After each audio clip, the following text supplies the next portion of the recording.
খেজুর গাছ মাথা কাটলে যে রস পাওয়া যায়, খেজুর গাছের গোড়া দিয়া খুঁজতে খুঁজতে 3 মাইল যদি নিচে ঢোকেন, ওই রকম মাথার মতো 1 ফোঁটা মিষ্টি রস পাওয়া যাবে কোথাও?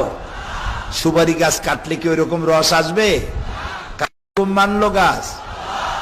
এই যে পদ্মা নদী, ব্রহ্মপুত্র, শীতলক্ষা, বুড়িগঙ্গা, আর যত নদী আমার দেশে আছে, এই নদীর পানিগুলো, মিষ্টি পানিগুলো ভাটির টানে বঙ্গোপসাগরে চলে যায়।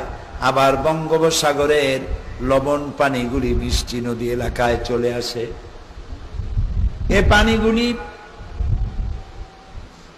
মাঝখানে যাতায়াতে মিষ্টি পানি নোনা এলাকা অতিক্রম করতে পারে না, নোনা পানি মিষ্টি এলাকা অতিক্রম করতে পারে না। হুকুম মানে কার?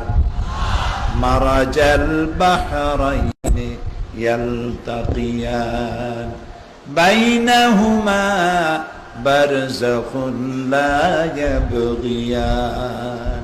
সমান্তরালে নদী সমুদ্র প্রবাহিত হচ্ছে, কোনো পার্টিশন নাই, হিজাব নাই, পর্দা নাই, অথচ তার আল্লাহর নির্ধারিত এরিয়া, বর্ডার ক্রস করার ক্ষমতা কারো নাই।